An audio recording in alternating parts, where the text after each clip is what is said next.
नमस्कार, आप सभी का एक बार फिर से स्वागत है पीई सिंप्लीफाइड के अंदर। आज जो हम टॉपिक्स पढ़ने जा रहे हैं वो टॉपिक बहुत इंपॉर्टेंट टॉपिक है। ठीक है, इस टॉपिक को समझना बहुत ही ज़्यादा ज़रूरी है। ठीक है, कि हमने पढ़ा मसल की एक्टिविटी होती है, लेकिन मसल की एक्टिविटी होती है एटीपी। बार बार हम पढ़ रहे थे एडिनोसाइन ट्राइफॉस्फेट के बारे में, या आपने पहले भी पढ़ा होगा अगर आप नए हो इस चैनल पे तो एटीपी बनता कैसे है? वो एक तरीके का एनर्जी है। ठीक है, अब हम देखेंगे कि कोई भी न्यूट्रिशन होता है, न्यूट्रिएंट्स, हमने न्यूट्रिएंट्स की बात ऑलरेडी करी है। वो न्यूट्रिएंट जो होता है वो दो टाइप का होता है, मैक्रो और माइक्रो। ठीक है, जो मैक्रो न्यूट्रिएंट होता है उसी के अंदर एनर्जी होती है। ठीक है, माइक्रो न्यूट्रिएंट्स के अंदर एनर्जी नहीं पाई जाती, वो हमारे लिए बॉडी को एनर्जी प्रोवाइड नहीं करते माइक्रो न्यूट्रिएंट्स। लेकिन जो मैक्रो न्यूट्रिएंट्स हैं वो तीनों के तीनों ही हमारी बॉडी को एनर्जी प्रोवाइड कर देते हैं। तीन टाइप के होते हैं, कार्बोहाइड्रेट, फैट्स और प्रोटीन्स। हर एक सेल के अंदर एक केमिकल पाथवे होता है जो कन्वर्ट करता है इन तीनों को। सबस्ट्रेट बोलते हैं। क्या बोलते हैं हम लोग? सबस्ट्रेट। ठीक है, तो अब मैं इसका सबस्ट्रेट बोलूं तो यही तीनों की बात हो रही है। तो वो जो केमिकल पाथवे होता है हर एक सेल के अंदर, वो इन सबस्ट्रेट को एनर्जी के अंदर कन्वर्ट करता है। ठीक है, समझ आ रही है बात? मतलब कि कोई भी एक सेल है, ठीक है, उसके अंदर कई सारे रास्ते बने हुए हैं। अब हर एक अलग टाइप के सबस्ट्रेट के लिए हर एक अलग टाइप का रास्ता बना हुआ है जिसके थ्रू वो एनर्जी को एक्सट्रैक्ट कर रहा है उस सबस्ट्रेट से। ठीक है, अब ऐसा तो होता नहीं है कि मैंने आम खाया तो आज मसल को आम लगेगा। ठीक है, आम एक टाइप का कार्बोहाइड्रेट है, कार्बोहाइड्रेट का सोर्स है। तो आम खाया तो आम थोड़ी लगेगा मेरे मसल को तो एटीपी लगेगा। ठीक है, चाहे मैं आम खाऊं, चाहे मैं रोटी खाऊं, चाहे मैं ब्रेड खाऊं। ठीक है, तो वो एक अलग, वो एटीपी ही लग रहा है, एक कॉमन चीज़ ही लग रही है, लेकिन उसके सोर्स अलग अलग हैं। तो ये क्यों हो रहा है? क्योंकि वो जो सब पाथवे है ना उसका, वो एक अलग है और उसका जो आउटकम है वो एक ही है, वो एनर्जी है। ठीक है, इसी प्रोसेस को हम लोग बोल देते हैं बायोएनर्जेटिक्स। तो आज बायोएनर्जेटिक्स का पहला टॉपिक है, वो है सबस्ट्रेट को समझना है, हमने फ्यूल को समझना है। एनर्जी सबस्ट्रेट्स क्या होते हैं? ये तीन चीज़ों को मिलकर बनते हैं, कार्बन, हाइड्रोजन, ऑक्सीजन। और अगर हम प्रोटीन की बात करें स्पेसिफिकली तो नाइट्रोजन भी मिल जाता है इसके अंदर। जो ये तीनों चीज़ें, जो तीनों चारों चीज़ें जो मिली होती हैं एक दूसरे के साथ, बंधी होती हैं, बॉन्ड में कनेक्टेड होती हैं। ये बॉन्ड बहुत वीक होता है और ये जैसे टूटता है एनर्जी मिल जाती है। ठीक है, सबस्ट्रेट डायरेक्टली यूज़ नहीं होता बॉडी में, एटीपी के तरीके से यूज होता है। एटीपी फुल फॉर्म क्या होती है? Adenosine triphosphate. आगे बात करेंगे कार्बोहाइड्रेट की। आज हम सिर्फ इन तीनों को समझेंगे। ठीक है, कार्बोहाइड्रेट, फैट और प्रोटीन को। कार्बोहाइड्रेट की बात करेंगे, amount of carbohydrate use during activity is related to two things. Carbohydrate जो हमारी बॉडी को लग रहा है ना, जो हमको चाहिए, जो एक्टिविटी में यूज होगा, वो दो चीज़ों पे डिपेंड करता है। पहली चीज़ क्या है? कार्बोहाइड्रेट की अवेलेबिलिटी, कि मैंने कितना कार्बोहाइड्रेट खाया। अगर मैं खाऊंगा ही नहीं तो लगेगा कैसे? समझ रहे हो? कि अगर आप कोई भूख हड़ताल पे चले गया तो एनर्जी कहाँ से आएगी उसके अंदर? लेकिन अगर वो खाएगा तो एनर्जी आएगी। सीधी सी बात है। कार्बोहाइड्रेट की अवेलेबिलिटी, एक्सटर्नल की बात हो रही है, एक्सटर्नली, और साथ साथ इंटरनली भी, क्योंकि कार्बोहाइड्रेट स्टोर्ड भी रहता है ना। कहाँ कहाँ स्टोर्ड रहता है? मसल और लिवर में। ठीक है, अब muscles well developed system for carbohydrate metabolism, कि मैंने बताया था कि उसका पाथवे है।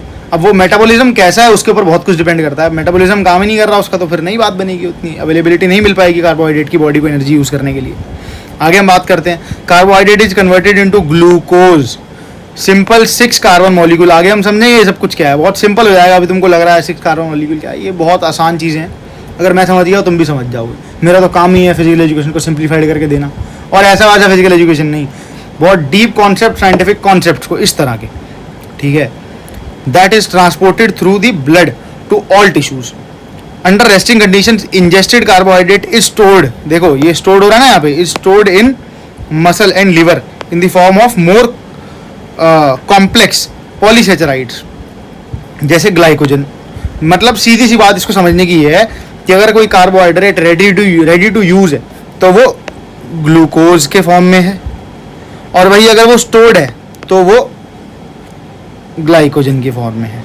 ये स्टोर्ड है और ये रेडी टू यूज है। समझ आ गई बात? इसके आगे चलते हैं, फैट्स की बात करते हैं।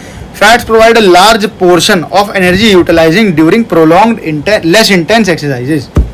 ठीक है, इसका मतलब ये है कि अगर हम एक लॉन्गर टाइम के लिए एक्सरसाइज कर रहे हैं तो ठीक है, थोड़े बहुत लंबे टाइम तक के लिए कार्बोहाइड्रेट पे बॉडी चलती है। लेकिन अगर हम उसको प्रोलॉन्ग्ड कर रहे हैं और ज़्यादा लंबे टाइम तक कर रहे हैं तो कार्बोहाइड्रेट एक टाइम पे जाए खत्म हो जाएंगे बॉडी के स्टोर से, ग्लाइकोजन भी खत्म हो जाएगा।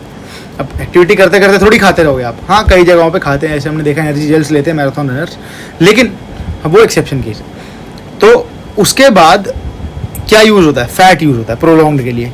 तो कार्बोहाइड्रेट के बाद फैट, ये सीरीज के अंदर ही लिखा हुआ है, इसी तरीके से बॉडी को एनर्जी मिलती है और वही हमने लिखी हुई है।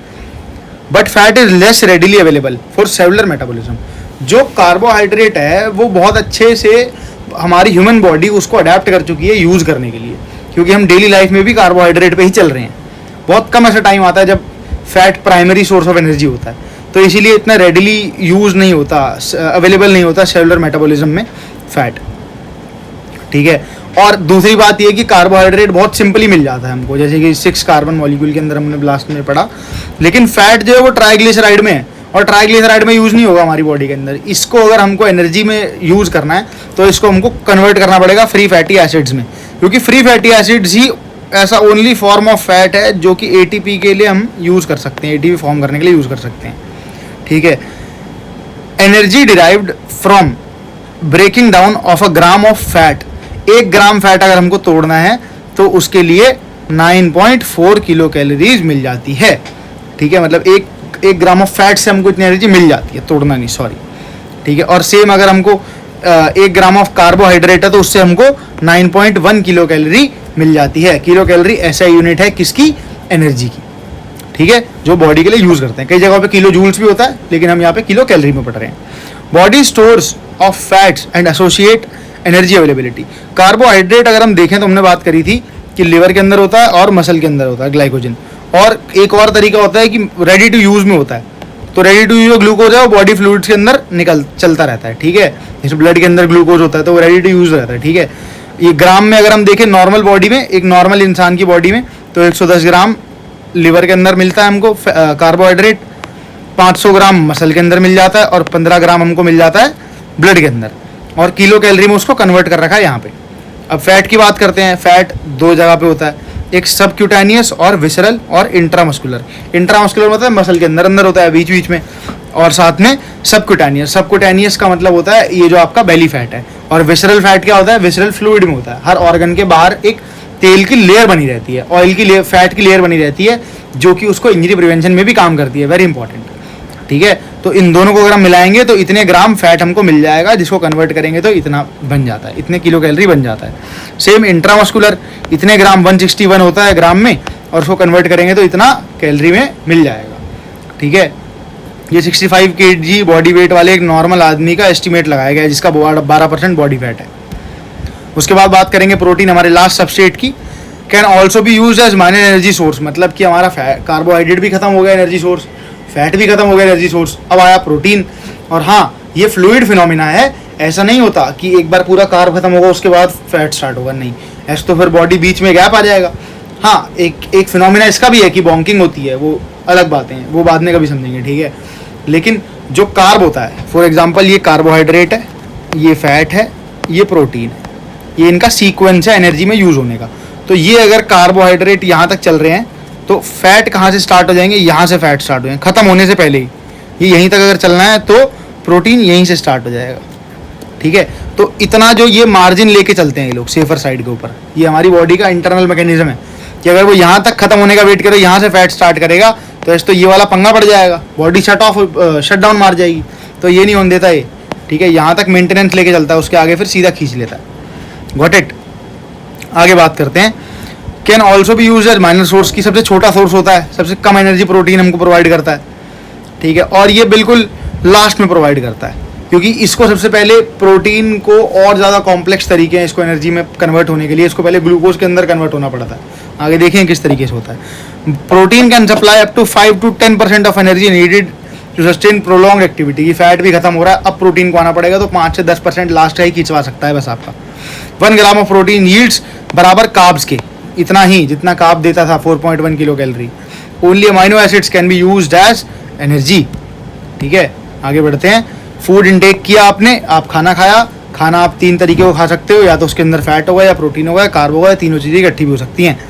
अब फैट खाया ट्राइग्लिसराइड के उसमें तौर पे, कार्बोहाइड्रेट खाया या प्रोटीन खाया। अब फैट जो है वो कन्वर्ट होगा फ्री फैटी एसिड्स के अंदर, कार्बोहाइड्रेट कन्वर्ट होंगे ग्लूकोज के अंदर, प्रोटीन होगा अमाइनो एसिड्स के अंदर। अब फैट की बात करते हैं, fat free fatty acid pool में जाएगा या फिर फैट स्टोर हो जाएगा।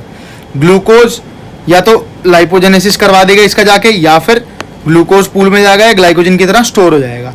अमाइनो एसिड या तो अमाइनो एसिड पूल में जाएगा या फिर बॉडी प्रोटीन में कन्वर्ट हो जाएगा जो मसल बिल्डिंग में हेल्प करेगा। तो ये कुछ तरीके हैं, इनका मेटाबॉलिज्म बहुत ज़्यादा मैटर करेगा। ये सारा टेबल आपको जब इस सीरीज़ का एंड होगा एनर्जी बायो एनर्जेटिक्स का, आपको समझ आ जाएगा। ठीक है, तो आज के लिए इतना ही। आज से नेक्स्ट क्लासेस के अंदर हम इसको और डीपर जाते जाएंगे और पढ़ते जाएंगे, तो और आपको समझ आता जाएगा। ठीक है, thank you for your support and keep liking, subscribing and sharing, और कमेंट भी करते रहो अपने डाउट्स को। ठीक है, मेरा नंबर मैंने सबसे पहली वीडियो में दे रखा है, आप वहाँ जाके मेरे को कांटेक्ट कर सकते हो। कोई प्रॉब्लम आती है तो, कोई डाउट आता है तो। उसके अलावा कमेंट जरूर करो, वहाँ जरूर रिप्लाई मिलेगा आपको। Got it. तो थैंक यू सो मच, आज के लिए इतना ही।